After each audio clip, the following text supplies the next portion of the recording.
sekuat apapun pengetahuan lo, baik itu teknis maupun non teknis terhadap filmmaking, tapi ternyata begitu lo di lapangan, begitu lo di set, itu insting lo yang bekerja gitu.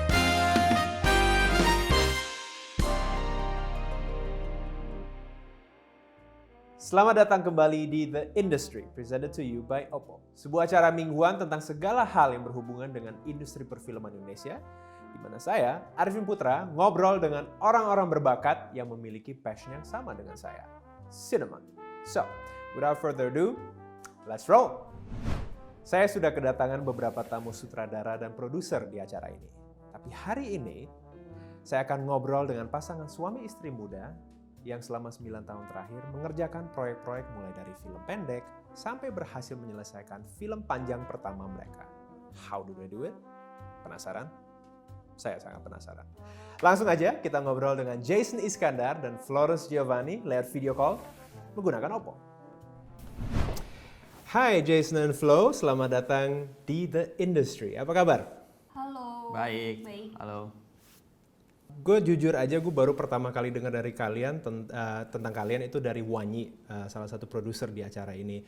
Tapi the more Wanyi talks about you guys, itu kayaknya gue jadi semakin penasaran pengen ngobrol sama kalian. It seems like you are the new breed of filmmakers. No pressure whatsoever. Nah, sebelum kita bahas lebih detail tentang asal-usul kalian, tentang Studio Antelope and how you started and all that stuff. Pertama-tama mau bilang selamat dulu ya, sudah berhasil nyelesain syuting film panjang pertama kalian, Akhirat, A Love Story. Dan film panjang pertama juga bisa dibilang mungkin menjadi ujian terberat juga ya. Mungkin bisa cerita sedikit soal proses syuting film panjang pertama di tengah pandemi. Awalnya tuh jadi Akhirat Love Story ini kita tuh plannya sebenarnya udah mau syuting sebelum pandemi. Jadi kayak di bulan rencananya tuh kita udah mulai preps tuh bulan Februari 2020 dan rencananya tuh mau syuting di bulan April. Nah tapi ternyata pas bulan Maret di tengah-tengah preps itu kan ada pandemi. Jadi ya udah kita mau nggak mau harus break, semua proses production yang udah mulai itu kita harus break dan itu pun kayak belum tahu tuh kapan kita akan mulai lagi. Terus akhirnya kita putusin tuh di akhir bulan Juli kita mulai balik preps lagi untuk syuting di bulan waktu itu kita kemarin syuting di bulan September sampai akhir September dan emang beneran challenging banget karena ini pengalaman pertama syuting film panjang pertama dan harus dilakukan di tengah pandemi. Jadi kayak PR-nya akan nambah aja jadinya karena kayak nggak cuma ngurusin syutingnya doang tapi kayak kita harus ngurusin segala protokol yang ada. Kayak gitu, jadi kayak lumayan, tapi happy sih karena akhirnya udah berhasil dikelarin juga syutingnya dan sekarang lagi di tahap pasca produksi. Yeay, nah kalau sebagai sutradara mungkin ada kesusahan tersendiri, agak lebih susah ngarahin pemain misalnya, karena sekali lagi kan ini film pertama ya, film panjang pertama. Kalau dari gue sih, ya like you said, emang challenging banget untuk first feature. Karena di satu sisi gue pengen, ya pastinya karena ini first feature bener-bener kayak itu akan jadi identity lo kan. Maksudnya dalam karir lo sebagai director lo cuma punya satu film first feature gitu. Jadi itu harus jadi identity lo banget gitu. Terus sebenarnya tapi di luar itu gue nggak ngerasa ada perbedaan yang sangat signifikan dengan ketika bikin film pendek misalnya. Karena menurut gue basicnya sama, storytelling sebenarnya, kayak telling stories.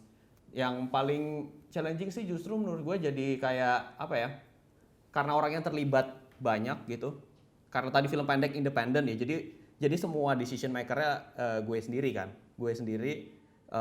sementara sekarang ada banyak orang yang terlibat. Jadi manajemen itu sih yang menurut gue itu bagian paling challenging sebenarnya. Jadi memanage ekspektasi, memanage setiap hari apa. Tapi gue percaya sih, maksudnya kreativitas tuh soal manajemen jadinya. Emang gimana lu mengelola itu semua. Jadi challenging tapi sangat fun sih. Di luar itu menurut gue nggak jauh berbeda dengan ketika bikin film pendek short form.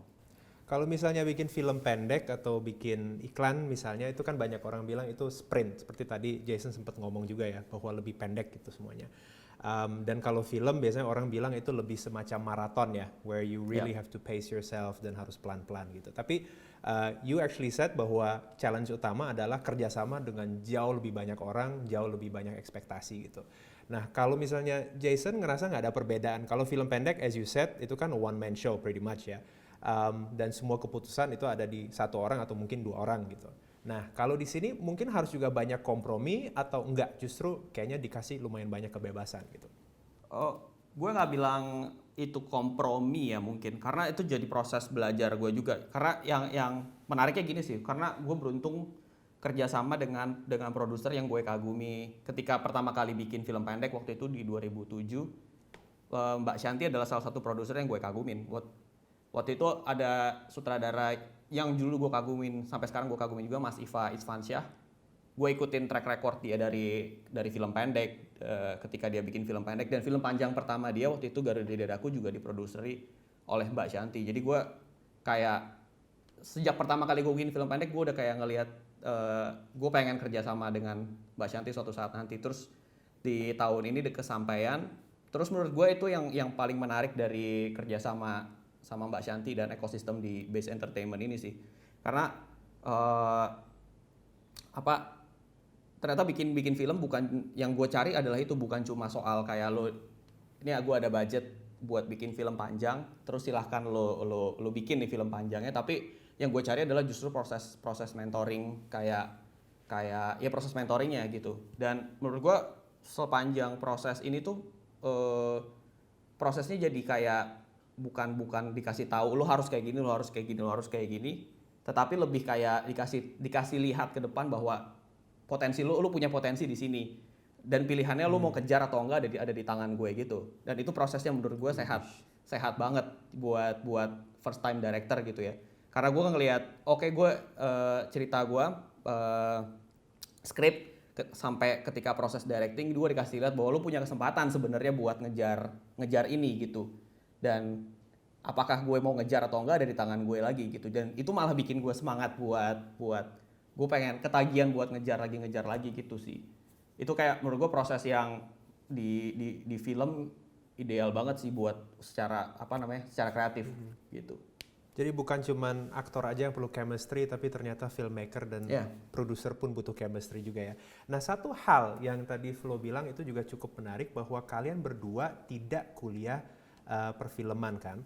Nah, mungkin ini bisa di-share dikit, karena Jason sebagai creative director dan juga sutradara kuliahnya sosiologi, dan kalau Flo atau Florence sebagai produser utama kuliahnya DKV gitu kan, atau desain komunikasi dan visual.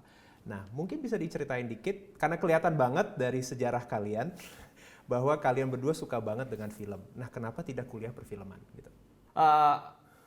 Ya, gue pertama kali bikin film tuh SMA pertama kali bikin film, dan waktu itu jujur sebenarnya gue udah pengen masuk sekolah film. Oke. Dan di masa itu, di tahun sebelum 2010, lu cuma punya pilihan IKJ sebenarnya.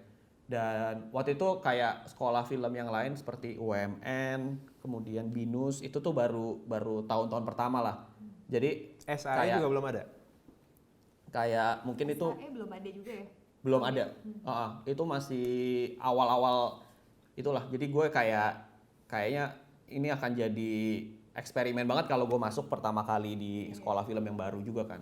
Sementara IKJ gue kayak apa ya? Ya setiap gue main ke IKJ aja temen-temen di IKJ tuh selalu bilang lu jangan masuk sini ya gitu. Sama anak-anak IKJ. Kenapa dibilang jangan masuk sini? Nah itu dia, gue nggak ngerti, kayak mungkin bercandaan anak-anak itu aja sih. Jadi kayak kan SMA gue udah sering main ke tim tuh, jadi sering ketemu lah sama anak-anak IKJ di situ. Cuman ya bercanda-bercanda gitu. Terus itu sih sebenarnya kemudian berlanjut. Gue punya satu temen yang usianya udah lebih tua dari gue lumayan jauh. Waktu itu mentor ketemu di sebuah workshop gitu. Terus dia bilang ke gue gitu, sebenarnya lu bisa belajar sih sebenarnya dari YouTube gitu. Cuman kan persoalannya kan bukan teknisnya, tapi lu pengen cerita apa yang pengen lu ceritain gitu. Dan gue punya opsi sih sebenarnya, ada beberapa pilihan, misalnya psikologi itu kan berguna banget. Maksudnya lo sebagai aktor pasti tahu psikologi itu guna banget di film. Kemudian misalnya ada antropologi, ada sastra. Maksudnya hal-hal kayak gitu yang sebenarnya juga about storytelling kan. Nah terus gue tertarik sama si subjek yang sebenarnya favorit gue waktu SMA, sosiologi. Kenapa sosiologi? Karena waktu itu gue ngerasa ini ilmunya luas banget sih. Maksudnya apapun bisa diomongin lewat sosiologi gitu. Terus pas gue masuk, yang gue rasain itu sih, maksudnya sosiologi karena saking luasnya lu bisa ngomongin banyak hal dengan itu. Jadi kayak ibaratnya sepanjang kuliah gue dikasih kacamata buat, lu kalau mau ngelihat hal ini kacamatanya lo bisa pilih kacamata ini buat ngelihat sesuatu topik gitu. Terus ketika melihat ini lo bisa lihat perspektifnya, pilihannya itu kayak gini, dan itu guna banget sih buat gue sebagai filmmaker gitu. Karena gue jadi tahu ketika mau ceritain apa, gue bisa ngelihat dari perspektif apa gitu. Terus itu satu. Kedua, menurut gue sosiologi gue diajarin buat lu nggak perlu ngapa-ngapain, lu cuma perlu melihat dan mendengar sih. Karena ketika banyak tugas-tugas kampus yang sifatnya tuh observasi, jadi kayak lu cuma duduk terus nontonin orang sambil ngobrol, mendengar cerita orang kayak gitu-gitu, tuh jadi kayak terlatih buat mendengar sih jadinya. Dan itu juga guna banget menurut gue buat sebagai filmmaker. Dan sampai sekarang sih gue nggak nyesel buat sekolah kenapa waktu itu ngambil sosiologi. Menarik sekali ya. Kalau Flo, kenapa memilih desain komunikasi dan visual? Yep. Desain Jadi, komunikasi visual. Nah. Iya, di kafe. Desain komunikasi visual. Kenapa gue milih kuliah di kafe itu karena waktu awal SMA, waktu masih SMA tuh kayak belum kepikiran, walaupun udah suka film ya, di saat itu udah suka nonton film, kadang suka datang ke acara film juga. Cuma tuh belum kepikiran emang gue mau jadi filmmaker gitu, ke depannya belum ada pikiran sampai ke sana. Mikirnya oh ya bikin film tuh untuk hobi aja di waktu itu.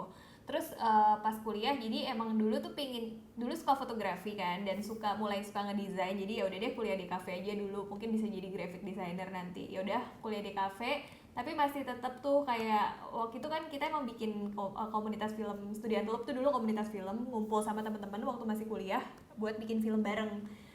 Itu setiap tahun tuh kita lakukan secara rutin. Walaupun sambil kuliahnya beda-beda, macam-macam. Ada yang waktu itu gue di UPH di Karawaci, Jason di Jogja, ada waktu itu teman kita yang di UI, di ITB, terus kita ngumpul bareng bikin film. Nah terus lama-lama pas jadi graphic designer tuh sempet kerja juga, waktu baru lulus kerja jadi graphic designer tuh ngerasa kayak kok kayak lama-lama mau menyampaikan ide kalau sebagai graphic designer tuh kayak sempit banget mediumnya. Karena kan ya udah, karena desain kan kalau dibandingkan film ya, karena waktu itu juga udah sering bikin film. Kalau film kan luas banget tuh, kita bisa menyampaikan, kalau kita mau menyampaikan ide atau cerita tuh kita bisa bikin story-nya, kita bisa bikin karakternya, kita bisa bikin problemnya, apa yang dia hadapin sampai akhirnya gimana, itu kayak luas banget. Dan sebenarnya kalau dilihat kan lingkup film itu juga luas banget, ada di dalamnya pun pasti film ada desain, di dalamnya pasti ada musik, ada psikologi dan lainnya. Jadi kayak ternyata kayak akhirnya, makanya setelah di jalanan kayak kayaknya akhirnya jatuh cintanya ke film deh daripada ke yang dikira di awal gitu. Tapi merasa kuliah di kafe tetap ngebantu sih, karena gimana pun juga itu ngelatih tes visual kali ya. Aku selalu mikirnya kayak ngelatih tes visual, karena kayak di film kan pasti ada production design, ada kita ngomongin banyak hal soal visual juga, soal kayak sinematografi. Itu kayak lumayan ngebantu sih. Belajar fotografi dan desain tuh kayak akhirnya ternyata cukup ngebantu pas udah ngejalanin di film. Jadi pada dasarnya kalian mengambil kuliah yang menurut kalian bisa membantu kalian foundationally, tapi kalau untuk practical stuff ya udah itu mendingan learning by doing aja ya. Yep. Karena khususnya kalau misalnya directing ya pasti I think the best thing is to just do it gitu kan. Producing juga ya sebenarnya yang penting ada akal sehat, terus problem solving udah selesai gitu kan. Yep. Nah tadi juga menarik ngomongin soal membangun sebuah komunitas. Jadi kalian sudah membangun komunitas ini pada saat masih kuliah. Kenapa kalian memutuskan untuk membuat komunitas ini? Karena dulu tuh awalnya kita bikin film kan, terus kayak nggak punya nama bikin filmnya, jadi kayak maksudnya nggak punya nama kelompok. Biasa kan kalau kita bikin film kayak ada nama PH-nya gitu. Terus kita belum punya nama itu. Terus kayak kita kepikiran kita harus cari nama nih supaya kalau kita bikin film pendek, kita submit film ini dulu masih zamannya tuh kita submit film kita ke festival. Dulu belum zaman masukin film pendek di YouTube soalnya. Terus itu 2011-an gitulah. Terus ya udah kita cari nama apa ya yang menarik. Oh ya, terus akhirnya setelah kita cari-cari kita ketemu nama Studio Antelope. Terus ya udah kita selalu pakai nama itu tuh buat ketika kita bikin film, kita selalu pakai nama benderanya tuh kayak Studio Antelope buat kita submit film kita ke festival-festival film. Awalnya sih karena itu sih dan Oke, nah boleh tahu nggak kenapa namanya Studio Antelope? Kenapa Antelope? What's behind the Antelope? Ada apa di balik Antelope? Gue punya beberapa alasan sih sebenarnya. Sejujurnya waktu pas pertama kali mencari nama itu kayak keren-kerenan aja sih, no. awalnya karena sesimpel itu, karena terdengar catchy, ada Antelope, terus ya supaya karena kita ngerjain banyak hal ya ada nama studio ya jadi studio Antelope. Sesederhana itu awalnya. Cuman pas pada prosesnya kayak kita mulai mencari kan, maksudnya Antelope itu apa ya yang menarik dari Antelope gitu. Terus ternyata yang kita suka adalah Antelope itu hewan yang sangat intuitif ya, ngandalin insting banget untuk survive sebenarnya. Dan menurut kita filmmaking tuh kayak gitu banget sebenarnya. Jadi lu bisa punya knowledge apapun, sekuat apapun pengetahuan lo, baik itu teknis maupun non teknis terhadap filmmaking, tapi ternyata begitu lo di lapangan, begitu lo di set, itu insting lo yang bekerja gitu. Lo akhirnya menjadi setengah gitu ya, maksud kasarnya ya, lo menggunakan insting lo untuk membuat decision yang ada di set. Jadi menurut kita wah ini menarik juga ya. Terus kedua mungkin karena waktu itu kita sifatnya community yang kayak tempat ngumpul lah, nama untuk tempat ngumpul teman-teman. Antelope kan juga gitu ya, hewan yang hidupnya tuh berkumpul gitu. Jadi kayak mungkin itu bisa jadi yang menarik juga. sama mau nambahin satu hal juga sih, waktu pertama kali denger Antelope itu kebayangnya langsung ini gambar-gambar di goa pada zaman dulu tuh yang kita suka lihat, mungkin dulu zaman-zaman masih TK atau SD di buku-buku ensiklopedia kan ada tuh sejarah visual kayak awal-awal kan orang-orang dulu pas zaman batu gambarnya di gua. Nah itu tuh salah satu yang banyak digambar di zaman itu tuh Antelope. Jadi kayak karena kita ini bekerjanya di bidang visual juga, jadi kayak ini cukup tepat juga kalau kita pakai nama Antelope gitu. Karena itu kayak bagian dari salah satu sejarah visual. Hello everyone, we want to take a quick moment to thank our sponsor Oppo for making this show possible. All video calls and also behind the scenes are shot on Oppo using the Oppo Reno 4 Pro. Kalian nyadar nggak sih bahwa saat kita tidur, HP baterai kita tetap terpakai.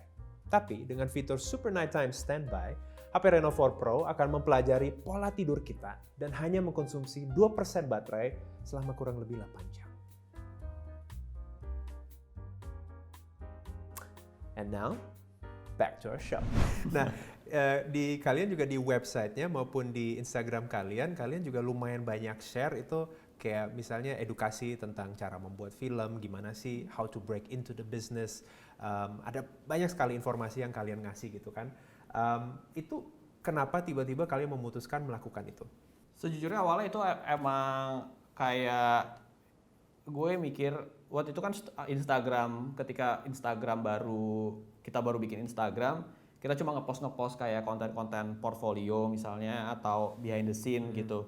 Dan itu engagementnya tuh nggak tinggi gitu. Jadi kita mikir gimana sih caranya supaya naikin engagement. Satu, kedua juga Instagram ini jadi ada faedahnya gitu loh.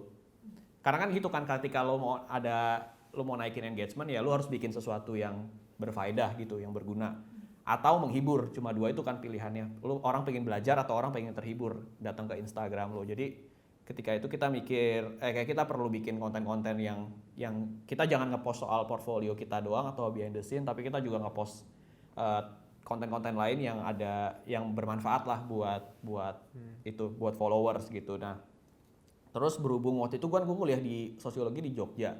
Menurut gue kehidupan komunitas di Jogja tuh hidup banget. Jadi setiap minggu kayak gue bisa ngumpul di kantor siapa, terus itu beneran kayak nggak ngapa-ngapain, kayak mungkin cuma duduk nongkrong, ngobrol, cerita, kayak brainstorm, nyari, ya beneran ngalor ngidul gitulah sampai bisa sampai malam, bisa sampai pagi gitu. Itu yang menurut gue langka banget sekarang di Jakarta terutama ya.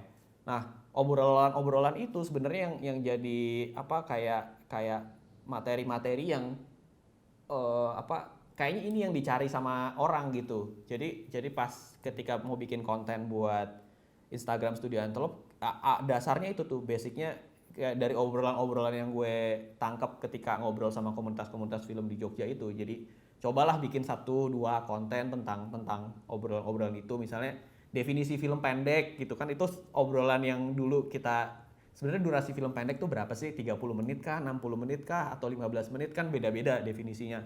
Nah, misalnya sesimpel itu dan ternyata itu konten yang dicari sama orang gitu. Jadi wah, ternyata apa ya kita akhirnya mau membuat konten-konten yang terusan-terusan dari topik-topik tersebut, tapi dasarnya sebenarnya itu sih yang ternyata yang kita obrolin, yang gue obrolin dulu masih dicari sama teman-teman komunitas film di zaman sekarang gitu. Jadi sebenarnya itu sih kenapa kita akhirnya ngedevelop Instagram Studio Antelope sedemikian rupa. Yep, sama mau nambahin juga sih karena sebenarnya kita nggak punya background kuliah filmmaking, jadi semuanya tuh informasi banyakan dari workshop atau ya kita nyari dari internet gitu atau dari buku, banyakan tentang buku-buku filmmaking. Nah, makanya kayak kebayang gitu sih, pasti banyak banget orang yang emang pingin terjun di film tapi juga nggak punya background kuliah filmmaking atau pendidikan film yang formal. Jadi kayaknya karena itu hal yang kita suka cari di internet, jadi kayak ini akan dicari juga nih sama orang lain. Jadi awalnya tuh kepikirannya karena itu sih, jadi kayak pingin berbagi aja ilmu yang kita cari secara otodidak, pingin kita share lagi ke orang lain. Nah, ini ada pertanyaan menarik dari salah satu produser kita, Andrea. Ini mungkin pertanyaan pribadi, kegelisahan dia pribadi. Dia pengen tahu, mungkin kalian bisa ngasih input ke filmmaker baru di luar sana. Bagaimana sih cara memulai untuk masuk ke industri perfilman Indonesia, dan bagaimana, ini istilah dia ya, bagaimana merubah cinta untuk film menjadi sebuah film? Gimana cara masuk ke industri film? Mungkin Jason bisa jawab karena dia kemarin baru ada talk show soal ini. Boleh. Ya, sebenarnya ada kalau ini ngomongin teknis banget ada beberapa cara sebenarnya. Satu, cara yang paling klasik itu kan lo jadi asisten. Itu cara paling lama lah di industri. Di hierarki ya, ngikutin hierarki perfilman. Maksudnya ketika lo mau jadi penulis ya ngikutin jadi asisten, terus jadi penulis, terus kalau mau jadi sutradara klasik lah, skrip konti, jadi astrada, terus jadi sutradara. Itu salah satu cara untuk bisa masuk ke industri. Pada awal sebelumnya bisa jadi magang di tempat itu tuh salah satu caranya. Terus kedua, cara yang sebenarnya kita tempuh cara independen, maksudnya tidak mengikuti hierarki industri klasik kayak gitu, tapi beneran jadi filmmaker independen gitu, membuat film, diputar seluas mungkin, make sure portfolio kita bisa diakses dengan mudah, bisa ditonton, memilih festival yang tepat, misalnya di mana di situ ada pelaku industri nonton di festival itu juga salah satu cara, karena lo akan di notice suatu saat nanti. Terus kemudian ada juga cara yang banyak sekarang dilakukan adalah jadi YouTuber dulu. Kan banyak tuh jadi YouTuber, kemudian lo akan pelan-pelan beririsan lah dengan orang-orang di industri film dan akhirnya percaya. Tapi sebenarnya kalau ditarik dari ngomongin teknis tadi ini, sebenarnya benang merahnya adalah kayak konsistensi sih sebenarnya. Kayak konsisten aja gitu. Kayak gue kenal banyak banget sih, maksudnya banyak banget ketika dulu bikin film pendek, ketemu di festival film, banyak banget film-film yang gila ini bagus banget, film pendek bagus banget, gue berharap gue bisa bikin film pendek kayak gitu, tapi ternyata cuma bikin satu film. Setelah itu gue udah nggak tahu kemana, ada yang udah jadi DJ, udah ada yang bikin restoran kayak gitu. Terus tapi ada juga yang gue kenal ketika waktu itu bikin film pendek kayak gue ngerasa film pendeknya biasa banget lah, tapi konsisten terus dan lu bisa ngelihat kayak wah nih orang ngedevelop banget, maksud film pendeknya makin lama makin bagus dan akhirnya dapat kesempatan masuk ke terjun ke industri juga. Jadi tadi sebenarnya kayak route banyak jalan menuju Roma lah. Lo bisa pilih rute yang manapun, tapi ketika itu nggak konsisten nggak akan ada gunanya sih. Jadi intinya jangan pernah, kalau emang punya mimpi besar pengen bikin film, ya jangan pernah menyerah gitu ya. Jadi maksudnya kalau emang harus deviate dikit, ya misalnya harus ke iklan atau film pendek dulu atau apa, nggak apa-apa. Tapi yang penting jangan pernah lupa visi utamanya apa gitu ya. Karena seperti kalian bilang, kalian aja butuh waktu kurang lebih 10 tahun, 9 sampai 10 tahun untuk membuat film panjang pertama ya. Iya. Correct me if I'm wrong ya, tapi kalian sudah kenal selama kurang lebih 17 tahun, bener ya? Dari 2003 ya? Iya, pertama kali ketemu tuh kita pas SMP. Nah, there you go. Jadi udah kenal selama 17 tahun. Let that sink in for a while ya. Nah, jadi how do you do it? Karena sekarang begini, selama pandemi ini ada banyak laporan bahwa ada banyak pasangan yang melaporkan tingkat stres meningkat drastis karena mereka terjebak dalam satu rumah atau satu apartemen gitu. Tapi kalau kalian kan setiap hari ketemu di kerjaan dan di rumah gitu.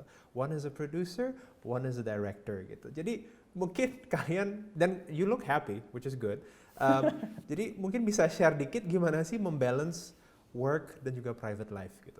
Kalau gua percaya bahwa itu nggak bisa diatur gitu maksudnya. Ketika kita mencoba membatasi untuk nggak ngomongin work and life, jadi kayak misalnya bikin aturan deh, itu kan sering terjadi, bikin aturan di rumah jangan ngomongin kerjaan, di kantor jangan ngomongin urusan pribadi gitu. Menurut gua nggak bisa. Menurut gua itu kayak lu harus mengakui bahwa itu udah terblending aja gitu. Jadi kayak lebih organik sih. Gue percaya sama kata-kata itu sih, kata-kata organik. Jadi ketika lu mau malah mendesain sesuatu yang sebenarnya nggak bisa di situ. Jadi salah satu caranya lu harus mengakui itu gitu.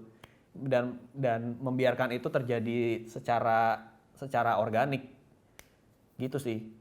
Pertanyaan emang ini kayak jadinya agak gue nggak tahu jawabannya pastinya apa, karena itu terjadi secara organik aja gitu. Ya nggak sih? Iya sih. Terus soalnya kita udah kenalnya dari zaman masih umur belasan tahun juga kan, dan kayak kan berarti sampai sekarang pasti udah banyak perkembangan baik di pemikiran ataupun terutama di pemikiran sih. Tapi kan udah tahu dulunya dia kayak apa gitu. Jadi kayak udah tahu gitu loh, kayak nggak pernah nemuin problem yang terlalu gimana sih, karena mungkin udah kenal terlalu lama juga kali ya. Jadi kayak udah tahu semuanya aja. Jadi kalau gue boleh rangkum, mungkin bisa dibilang bahwa kalian berdua memang karena udah kenal saking lamanya, jadi udah saling percaya, bener-bener udah percaya banget gitu ya, bahwa satu sama satu lain udah bener-bener tahu apa yang mereka lakuin. Sama mungkin ya ada rasa hormat yang sangat tinggi antar kalian berdua juga kali ya. Kalau ini gue bukannya nyari kesalahan ya, tapi justru gue pengen biar teman-teman di luar sana mungkin nanti ada juga pasangan suami istri atau yang masih pacaran dan mereka juga mau jadi producing partner atau sutradara dan produser, dan biar mereka bisa belajar dari kalian gitu. Jadi kayak kalian bilang kan organik, siapa tahu ada yang merasa tidak organik tapi mereka bilang pasti bisa kok gitu kan. So kalau dari kalian sendiri itu pembagian tugasnya emang dari awal juga organik juga? Jason was always the director and Flo was always the producer, atau Flo juga ada ambisi juga menjadi sutradara? Gak ada sih, kayak sampai sekarang sih belum ada. Jadi emang kayak udah dari awal kan, kayak dari awal Jason bikin film emang udah jadi director, dan kalau dari gue emang gue cukup tertarik di bagian produser ya. Jadi kayak dari awal udah organik kayak gitu juga sih, dan gak pernah ketukar juga tiba-tiba kayak gue yang jadi director, Jason yang jadi produser, itu kayak gak pernah juga sih. Jadi emang udah dari kayak gitu dari sananya kali ya. Jadi Jason juga nggak ada ambisi sama sekali jadi produser? Jason pernah jadi produser sih, tapi bukan gue direkturnya. Nggak, waktu itu gue pernah jadi produser, terus gue kapok karena perhitungan gue membuat celaka banyak orang gitu. Jadi kayak setelah itu nggak lagi deh.